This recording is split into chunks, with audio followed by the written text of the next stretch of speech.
Já, komið sæl. Núna nýverið þá var nokkur fjölmiðlaumfjöllun ungan mann sem ákvað að taka í líf eftir að hafa glímt við áralangt einelti. Og þá fór ég að hugsa svolítið þetta málefni, það er að segja einelti, en sjálfur gekk ég gegnum það í grunnskóla og þekki þetta því aðeins að eigin raun. Og mér langar þess vegna aðeins til að spjalla þetta subjekt og velta upp nokkrum hlutum. Einelti alvarlegur hlutur sem að nauðsynlegt að ræða opinskátt. Oft það þannig að fórnarlömb eineltis upplifa það sem mikla skömm og að hafa lent í þessu og forðast þar að leiðandi að ræða þetta opinberlega. Fyrir því eru náttúrulega margar ástæður, það óttast að fá á sig einhvern stimpil eða ég veit það ekki, skamma sín fyrir þá niðurlægingu sem að þessu fylgdi.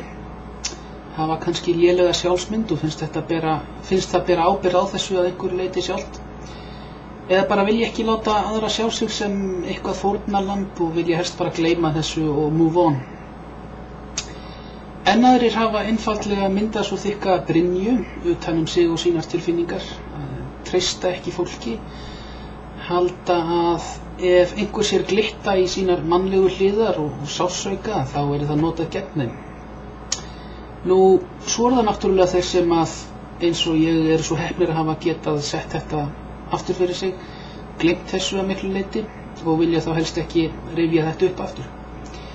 Það má segja að það sé margt líkt með fórnarlömbum eineltis og fórnarlömbum nauðgunar. Í báðum tilfellum oft á tíðum framið sálarmorð. Þetta getur verið ótrúlega svæsið ofbeldi, ekki síst andlega og félagslega. Einelti oft ekki eitthvað sem búið leið og skólinn búinn. Í mörgum tilfellum sitja fórnarlömbin uppi með sárin í mörg ár eða jafnvel alla ævi. En önnur ástæða fyrir því að ég hef ákveðið að segja frá minni reynslu svo að mjög óvænt eftir að ég fór að blogga þá hafa þó nokkuð margir fyrrverandi bekkjarfélagar mínir sett sig í samband við mig. Fólk sem ég hef ekki séð síðan í grunnskóla og átti satt að segja ekki von á að hitta nokkuð tíman fram aftur. Hvað þá eiga við þau einhver samskipti. Þrátt fyrir að það hafi auðvitað glatt mig að heyra í þessu fólki og hafa verið boðin á bekkjarmót, þá einhvern veginn kom þetta mér eiginlega algjörlega í opna skjöldu og satt að segja neyddi þetta mig til þess að hugsa aðeins tilbaka til gaggó-áranna sem ég var eiginlega algjörlega búinn að blokka út úr hausnum. Kannski var þetta einmitt það sem ég þurfti að halda, svo ég gæti gert þetta upp í huganum og komist almennilega yfir þetta tímabil. Nokkuð sem ég reyndar svo heppinn að hafa talið mig geta gert samt sem áður, það er að segja komast frá þessari lífsreynslu að mestu leyti óskemmdur held ég. Það því miður ekki allir svo heppnir. Það auðvitað misjafnt hvað fólk hefur lent illa í þessu en staðreyndin svo að margir hafa svipt sig lífi og enn aðrir ná aldrei að komast yfir þann þröskuld að geta litið glaðan dag og fundið sig í lífinu. Einn góður vinur minn sem lenti í slæmu einelti í æsku byrjaði að drekka mjög ungur og hefur síðan glímt við alkóhólisma sem hefur gert hans líf mjög erfitt. Nú það algengt að fórnarlömb eineltis veigri sér við frekari skólagöngu og þar með kasta þau oft dýrmætum hæfileikum sínum á glæ, sem skelfileg sóun. Það ekkert sorglegra en það þegar að ung manneskja sem búið að brjóta niður allt sjálfstraust hjá fær ekki að njóta sinna hæfileika og lifa sínu lífi í leita sinni hamingju. Sjálfur glímdi ég á tímabili við mjög erfitt þunglyndi í kjölfarið af þessu og töluverða félagsfælni.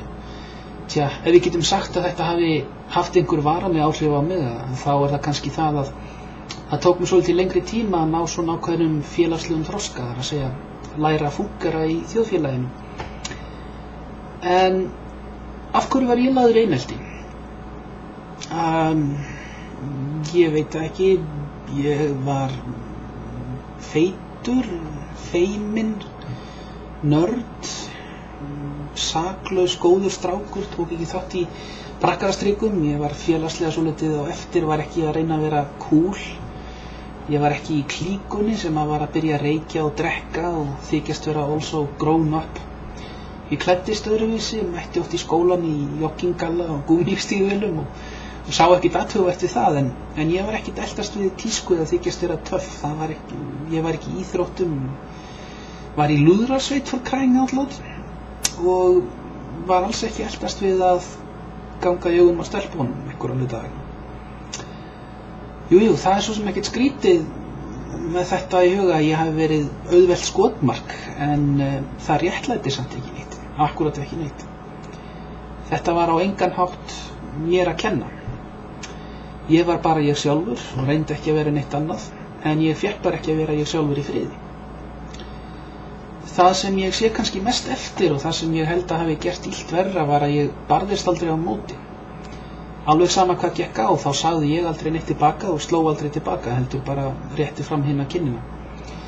Ég held kannski að ég hafi í einfeldni minni haldið að ef ég leti sem ekkert væri þá myndu þeir missa áhugann á mér og láta mig í friði, en þvert á móti þá var eins og þetta espaði þá bara upp enn meira. Þeir gengu á lagið með þetta og notuðu hvert tækifæri sem þeir gátu til að sýnast vera meiri menn á minn kostnað.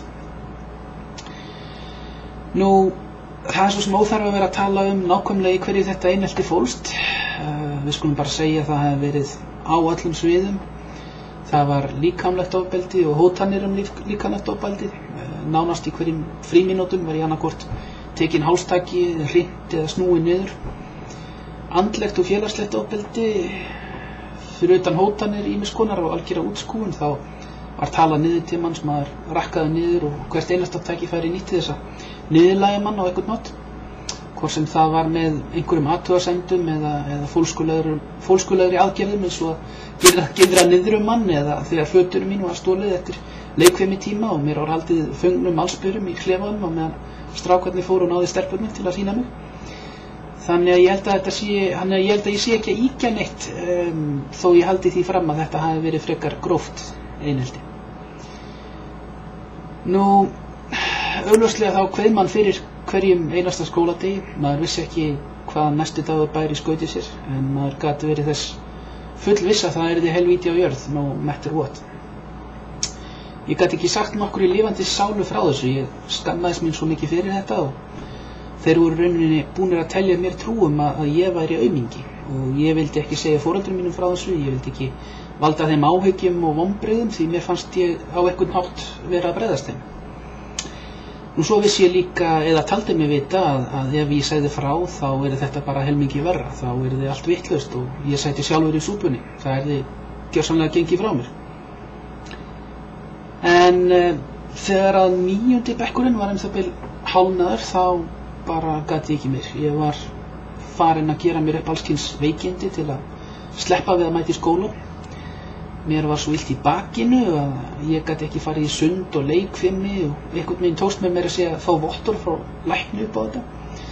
Vegna þess að ég var sem betur fer með væga hryggskekkju og svo hljóp heldur betur á snærið hjá mér þegar fyrir tilviljun uppgötaðist að ég væri með mjög háan blóðþrýsting sem hugsanlega var einfaldlega út af stressi, en ég var lagður inn á spítala í heila viku í alls kyns hjartarannsóknir án þess að nokkuð fyndist að annað en að ég væri helst til og feitur, en ég nýtti mér þetta. Ég var alltaf með hjartslátt og mígreni og hausverk og sjóntruflanir og þannig tókst mér að skrópa í skólanum og liggja heima í rúminu í kvíðakasti yfir því hvernig ég kæmist hjá því að mæta í skólan daginn eftir.